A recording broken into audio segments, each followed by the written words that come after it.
Hello, I'm Richard Calhoun, real estate broker with Creekside Realty, 40 years serving clients here in Silicon Valley. We'll come back to this slide in a few minutes. Here is the macro data. Macro data is looking at Santa Clara, San Mateo County, single-family homes, as well as condos and townhouses. We're looking at two components, even though there's three lines. The first component is the available listings, and that is this blue line down here. That is all the available inventory in those two counties, those two types of properties. We'd expect it to be on the yellow line because these are a percentage. So we're comparing to 5-year median. What that's saying, there's a shortage of 20% of inventory. Inventory is now 20% lower than it normally is for this time of the year. However, you got to be a little bit careful when you look at something like that because there's different types of properties and the shortage could be more severe in some areas and could have a surplus in other areas. But overall, the market now has a lack of inventory. You can see it started off at the beginning of the year with a surplus of inventory, which is noteworthy only because a lot of people were complaining there was a lack of inventory. Then for several weeks, we were right at 100% of normal. And now we've been floating around 80% of normal for the last several weeks, actually all the way back to about week 15, something like that. And we're now in week number 31. So for basically 3+ months, we've been having that shortage of total inventory. The gray line is the other part of inventory. That's the number of new listings that are coming on the marketplace. And for the most part, it's been right about where you'd expect it to be. I'm noticing this huge drop off, and I'm not aware of any reason there should have been a drop off in new listings coming on the market in the past week. There was no holiday. There wasn't anything that contributed to that I can think of at the moment. So I'm concerned, is this going to be a trend and we're going to be having less inventory going forward? No way to know until we get further down the road. Then the other line is demand. And if you go back and look at it, typically demand has been following the new inventory. So there's a spike in new inventory here. There's a spike in new demand. So now you've had a drop off in new listings, new offerings that buyers could buy, and yet the demand has gone up. That is going to put a huge pressure on the pricing in the near future. Near future is basically the next 4 weeks. It also depends on whether this is going to continue or not. That's one of the reasons you look at a lot of data and you look at it frequently is whatever your cycle period of time is, one cycle doesn't tell you a new trend. You need about 3 cycles at least to start getting any sort of a trend indicator, and we're not there yet. But it is noteworthy that even though there has been less to pick from total plus less new things, which is typically what sells, the number of new offers actually went in the other direction and went up. Now what we're looking at is DUI. DUI is days of unsold inventory. That is, in a free economy, the supply-demand ratio. It's the biggest leading indicator of what's going to have future pricing. The yellow line is the 5-year median of where we'd expect the data to go. The purple line is separating 2021 on the left and 2020 on the right. And if you notice, there's 53 weeks, and that's because I need to pull this break off. I needed an extra week. So in 2020, you have to subtract 1 to get to the correct week. So week 53 is really week 52. So here in week 31, present time frame, you're down here, your days of unsold inventory somewhere around 22. You'd expect it to be up somewhere around 39. Now, that might not sound like a huge difference, but it really is, because anything below 40, I consider to be a strong seller's marketplace. And you have to get up to 80 days of unsold inventory before you start getting into a buyer's marketplace. The white area is what I consider to be a balanced marketplace. At some point, you can't get any lower because a lot of sellers want their home exposed for at least a week. That gives you 7 days of inventory, of unsold inventory, even if it would sell instantly. So you can't get to 0. The lowest number I've seen in any geographical area was 5.9 for Cupertino and Sunnyvale. And, that didn't last very long. It's a fairly small micro market area. So the difference between 40 and 20 is more significant than it may seem. But again, this is a red hot marketplace. You'd expect rapid price appreciation, et cetera. And we'll be talking about that. Now what we're looking at is, what are the buyers doing? This is how much they're overbidding in any given week. Every line is a different week. You can see there's 22 weeks up here. The most current week is the purple week. What is noteworthy is the red arrow, the nice big broad red arrow, is the direction of an improving marketplace. And you can see now now that we had been up here at the top, and now we're down here, at the bottom of almost at the very bottom.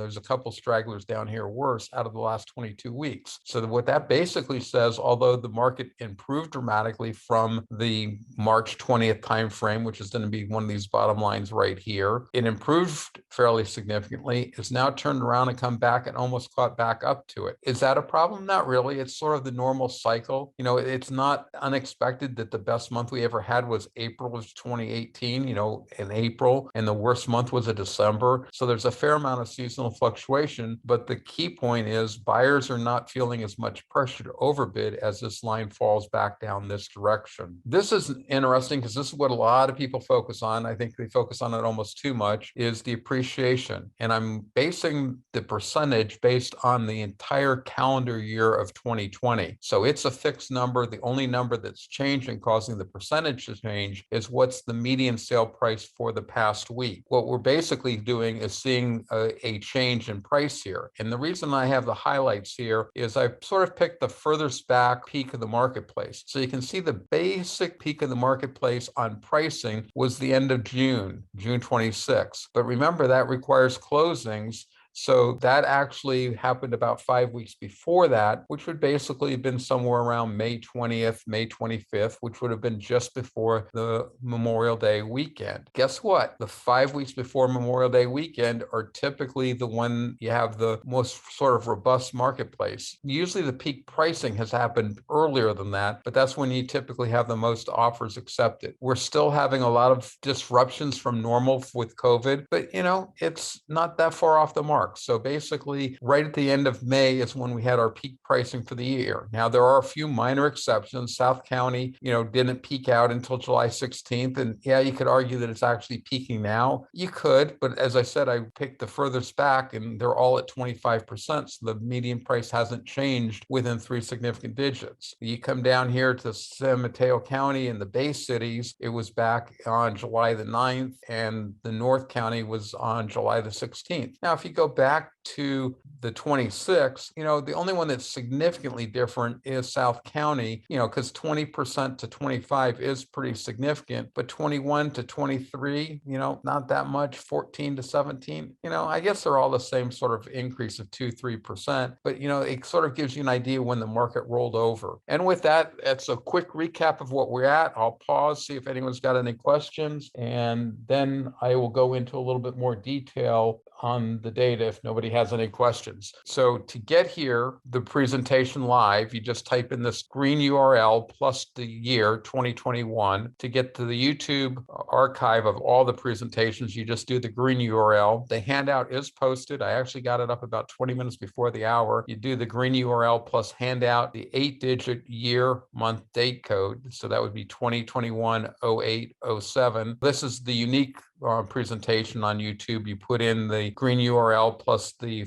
8-digit year, month, date code. So, and this is how you reach me. Does anyone have any questions? Not seeing anyone unmuting themselves, I will proceed. This is sort of a checks and balance with myself. When you're processing the data pretty significantly, you always want to make sure you're not way off the mark. Did you do something that was totally wrong? But it is noteworthy. There's some discrepancies here. This is basically my numbers, and I stand by them. Is there any huge errors? No. Are they exactly precise? No, but there is no precise answer in statistics. It's not like math. You don't take 2 + 2 to get 4. You have to make a lot of judgment calls to get there. So these are the key indicators. 22.3 days of unsold inventory in Santa Clara County single family homes, 29.9, call it 30 in San Mateo County, 27 for condos and townhouses. And this is not San Mateo, this is just the Bay Cities, which is the bulk of the condos and townhouses at 22. So you can see the different markets. They're all strong, no huge differences. Obviously, Santa Clara County condos or Santa Clara County single family homes and Bay City County condos are the strongest, with the other two sort of tied for each other in second place. But if you go over and look at the frequency of overbidding, the pattern sort of is the same. Santa Clara County single family homes is the best. Second place, though, is San Mateo County single family homes, even though it has a higher DUI than both of these down here that have a lower frequency of overbidding. So again, it's different benchmarks. You don't expect them to be 100% lock barrel synced with each other. You expect the trends to be roughly the same. 3/4 of the sellers getting more than their asking price. That's a hot marketplace, no matter what you call it. DUI, anything down around 20 or 30 is a hot marketplace, no matter what you call it. And if you go over to magnitude of overbidding, you can see here, it actually now is San Mateo County single family homes actually outbid more than Santa Clara County single family homes, even though by the other two measures, San Mateo County is a stronger marketplace, a weaker marketplace. So, the two are not, again, 100% in line. That doesn't surprise me. It doesn't concern me. There's nothing out of the ordinary. But again, this is why you do more data than you really need, so that you get a sense of what's really going on. And when you have abnormalities like that, you can spot them. And they're not really abnormalities. They're not locked. They're not like a hard 2x4 connecting the two things. They're more like a slinky. And so there's a little give and take between them. So now what we're doing is we're looking at the active listings in the current week and the past week. So you can see the active listings has gone down quite a bit. We've dropped 100. You can see, we didn't really lose any single family homes in San Mateo County. We lost a whole bunch of Santa Clara County single family homes. We lost a few condos, and we gained a few condos in Santa Clara County. So the bulk of the drop in the inventory is right here in Santa Clara County single family homes. Now, you might be asking, what's this 353? That explains some of the differences between my data and my check data. My data, when I'm doing the micro market areas, I try to make it reflective of what's going on in the marketplace. And so I eliminate outlying areas that really don't have a lot to do it. Like in San Mateo County, I eliminate condos and townhouses in Half Moon Bay. There's just not enough of them. There's nothing to compare it to. The same thing with Menlo Park and Atherton. Yes, there are condos. Yes, there are townhouses, but there's not enough, and the area is pricey enough. I can't jump them in with, say, Redwood City. So I only use 353 condos and townhouses in San Mateo County out of 432. And those are the kinds of reasons why there's not 100% lock, stock match, plus just fluctuation in the data. Anyway, so you can see the current data, and this is just absolute current data. So this is sort of my check. So there are 732 single family homes in San Mateo County. I count 353 of them. There's 764 in Santa Clara County. And in Santa Clara County, I believe I count all of them. In San Mateo County, and this is the numbers I was actually talking about, there's 183 condos. I only count 132 in my analysis. So I just drew that out so that you have some idea. There's a lot of decisions making. If ever anyone wants to know them all, we'd have spend a week probably going through them, and I'd have to go back through a lot of iterations to try to figure them all out. But what every one of them is trying to do is make a better idea of what the marketplace is doing. Now what we're looking at is offers. We're looking at offers accepted in the past week and offers accepted in the past 5 weeks. So if the market was at a plateau, you should be able to take 1 week data, multiply it by 5 week data, and get to the same number. And basically for single family homes, you can do that no problem. You can do that for condos, really no problem. So the market's sort of been stable. Now you come down and you look at DUI, which is really what the purpose of this slide is to do, is focus on the different DUI numbers. So here you can see that, again, they're all strong. You can see the hottest marketplace is Santa Clara County. And the reason I do it on the 5 week is I don't believe the 1 week is reflective of what the market's doing. There's too much fluctuation, but the difference between 21.1 and 21.9 is 0. There is no difference. Yes, there's a difference of 0.8, but that doesn't mean anything when you're talking about what do you do when you're making an offer, or what do you do when you're trying to buy a house. So this just gives you a different idea of what's going on in the marketplace. The highlight is where you combine them together, so you can see single family homes are at 24 days. The reason it's not a straight average is there's more homes in Santa Clara County than there are in San Mateo County, so you'd expect it to be closer to the 22 than the 29, and it is at 24. And then the same with the 30. Now, these two numbers are pretty close together, but 30.9 and 1, you'd expect it closer to the 0.1 than the 0.9, and a 0.3 it is. And then you combine the 30 and the 26, and there's more single family homes than there are condos and townhouses. So you'd expect it to be close to the 24 than the 30, and at 26, it is close to the 24. So that's probably more math than most people want, but there you have it. Richard? Yes, ma'am. Okay, the previous page.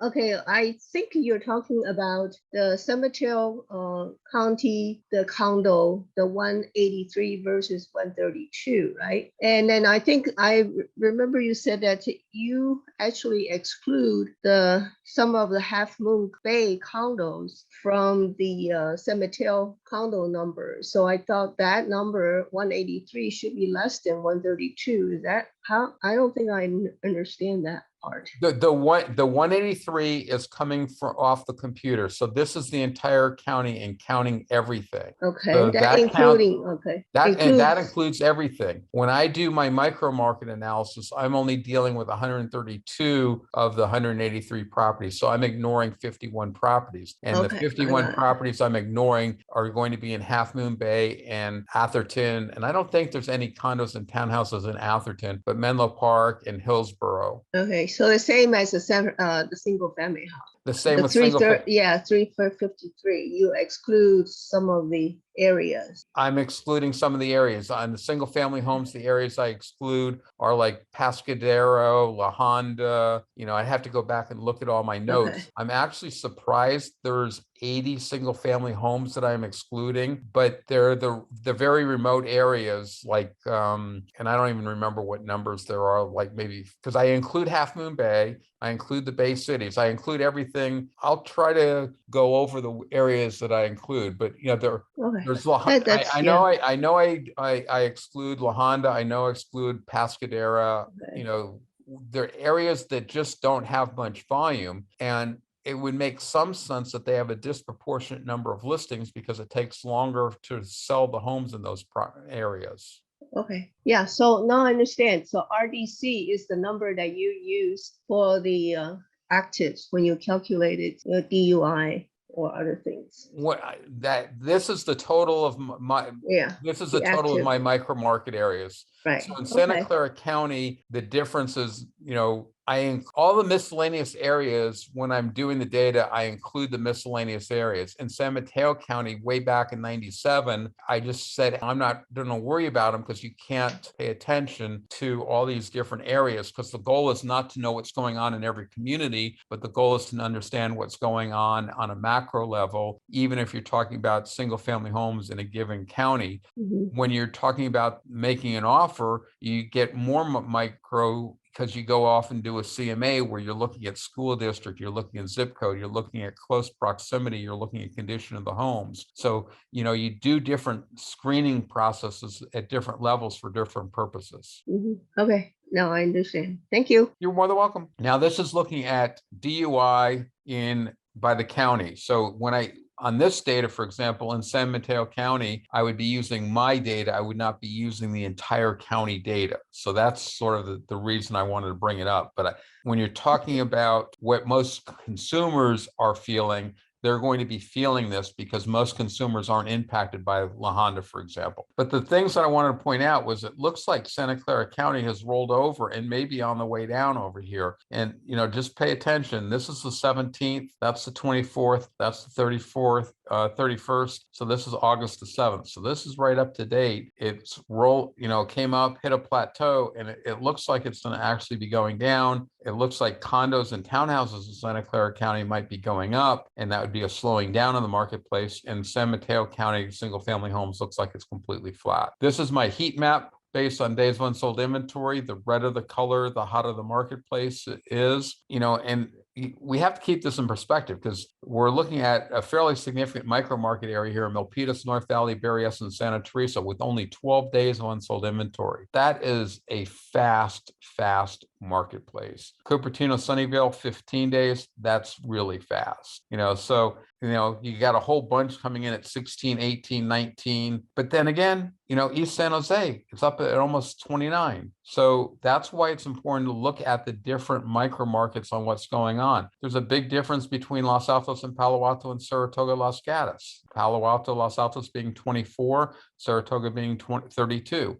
So you have to understand the different micro markets when you're dealing with them. This is looking at the total active inventory without an offer. And the reason I always stress without the offer is a lot of people will include offers in escrow that are looking for backup offers. I purposely exclude those because the new buyer coming in can't, even if he makes an offer and even if the seller wants to accept it, they can't move forward on that new offer until the first buyer releases them. So it's really not available. A lot of agents don't show them. A lot of consumers don't want to be bothered because they get let down way too often. And so I look at only the homes that do not have a contract. But that's what I compared it to on the yellow lines. The yellow line's the 5-year median where you expect the data to perform. You can see we had more inventory, and then you can see there was a fairly sharp drop off right here in about week 8. Then we followed the normal for quite a while, and then starting in week 15, we've been below, and now instead of going up like we normally do, we did a drop down. This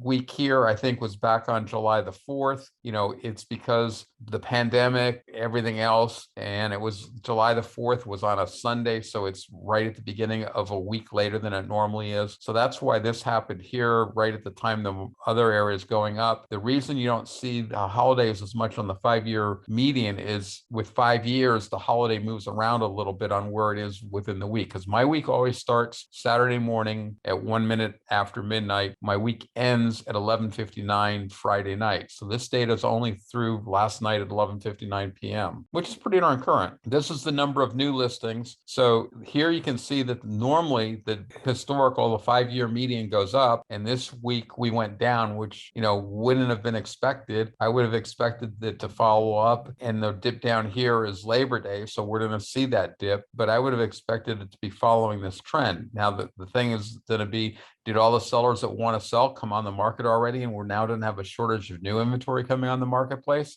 That could put new pressure on the buyers that need to buy for whatever reason. Here is the number of new offers, and this is what I already pointed out, is the number of new offers actually went up, even though on the previous slide you saw the number of new offerings for them to buy it, bid on, went down. You can see that we're way overperforming. You'd only expect to have somewhere around 400 offers accepted in the last week, and instead we had somewhere around 560 offers accepted. That's a pretty significant increase, almost 25%, or maybe a little bit more than 25%. This is closings. Closings are going to follow the offers accepted, just delayed by about 5 weeks. So I really won't highlight on that because it's a lagging indicator. This is the frequency of overbidding. You can see we're up here at somewhere around 80% of the sellers are getting more their asking price. And that's what I call macro data. That's all the counties combined. Here is the frequency of overbidding and the 3 components. You can see that Santa Clara County single family homes is rolled over. It's, the scale I only have this year on here essentially instead of all of last year. So you can see it a little bit more. So the rollover is a little more pronounced. The increase in condos isn't so prevalent here. It almost looks like it's flat, and it almost looks like I was wrong that San Mateo County is going up. And this is based on frequency of overbidding. The other one I think was based on DUI. So that's where you get these little nuanced differences. And when you start seeing those differences, you might say, well, instead of one going up and one going flat, maybe the whole market's flat. And those are the kinds of subjective decisions that people get to make. This is the overbidding. I'm going to point out Cupertino Sunnyvale is not at 96.3. I actually followed it through and it was floating. So for whatever fluky statistical abnormalities we had, it was at 96.3 for 3 weeks, even though it should have floated if there was any difference. So that was noteworthy and something I was keeping an eye on. But again, I think the lowest I'm spotting here is Redwood City with 70% of the sellers getting more than their asking price, except for the white color, which is the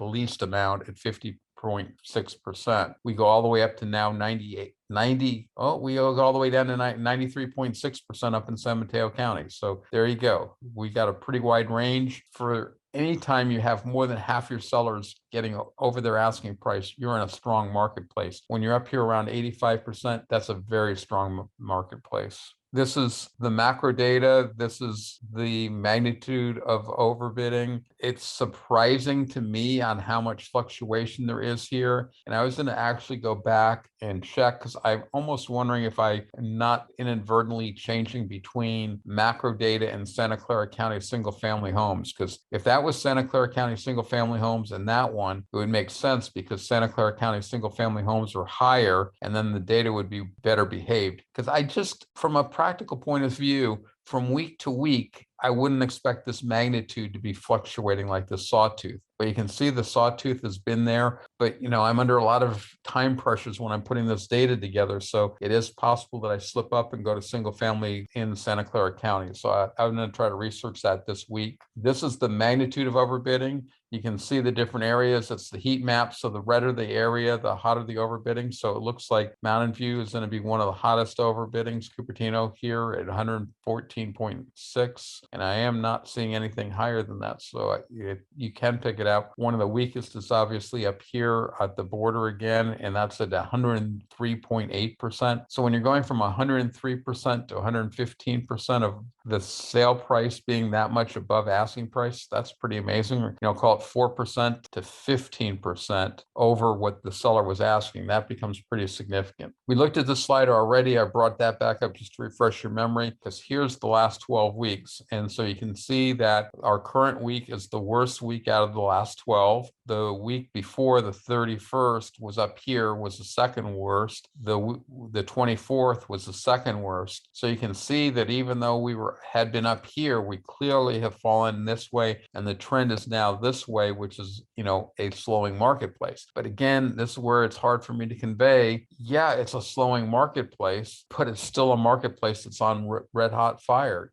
I wish I had a thermometer where I could put all these numbers into some sort of a blender and come up with a number and say we're 90 degrees today and now we're down to 89. So it's still warm, but it's cooled off a degree. I don't know how you would weigh all those different things and come up with anything that made any sense. Anyway, since people are focused on price, this is the price in the different micro market areas. And the middle one is the median price. The one to the left is the cheapest 10%. The one to the right is the most expensive 10%, which is called the 90 percentile. And you can see that, the colors assigned based on the median. And if you look, there's a lot that are very close. So if you look at those median numbers, you're 2.3, 2.2, 2.0, 2.3. You can see there's a lot of geographical areas that are close together price-wise. If you wanted to come down here and look at San Mateo County, you can see, and I don't have every single city here. I say like coast, but I'm not coming down here and doing Pescadero, La Honda, Lamar, San Egregious. See how there's no shading in these areas? Those are the kinds of areas that I eliminate from my statistical analysis. In Santa Clara County, I do the same thing. Like Almaden Valley is a unique area, but I throw it in Santa Clara County. I threw in all the data to come up with county-wide data, including the Los Gatos Mountains. But, I treated the two counties different, and I treating them the same going forward. So my data comparison, even though my data isn't necessarily consistent, if that makes any sense. Here, we're only going to have one table. I have been showing two tables. The reason then for the difference is one table I'm showing is for the calendar month, essentially of July. My calendar month is slightly different though. It starts on July 1st and goes for 35 days. So it goes through August 4th. My other calendar that I normally show is going to be from today,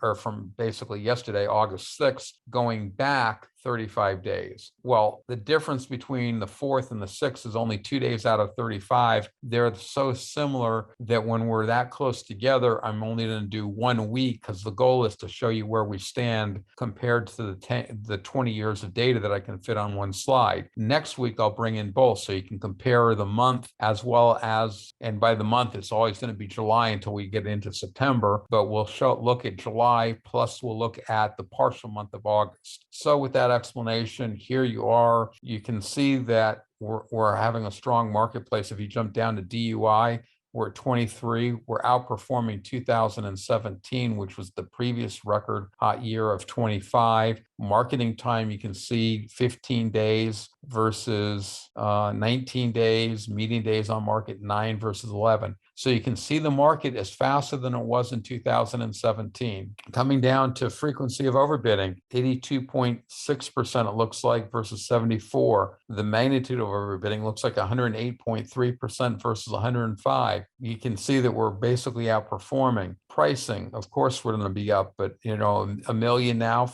versus 850 last year, 1,600 versus 1,380, 3,400 versus 30, 30 even, I guess. And then the volume of sales, 1,300 sales. You have to come all the way back to 2005 to get more sales. And basically right here where we were having our heyday before we went into the mortgage meltdown is the only time that I have data that we were having more sales than we're having right now. So with that, I'm finished. So there's the links and my contact information. I'll open it up and see if anyone's got a question for me. Questions, anybody? I'm not seeing anyone unmuting themselves. In that case, everybody have a nice weekend and see you next week. Take care, everybody. You too. Thank you. very much, Thank Richard. you. A question or just thanking me? Thank you. Yeah. Okay. All right. See everybody next week. Take care. Thank you, Richard. You're welcome.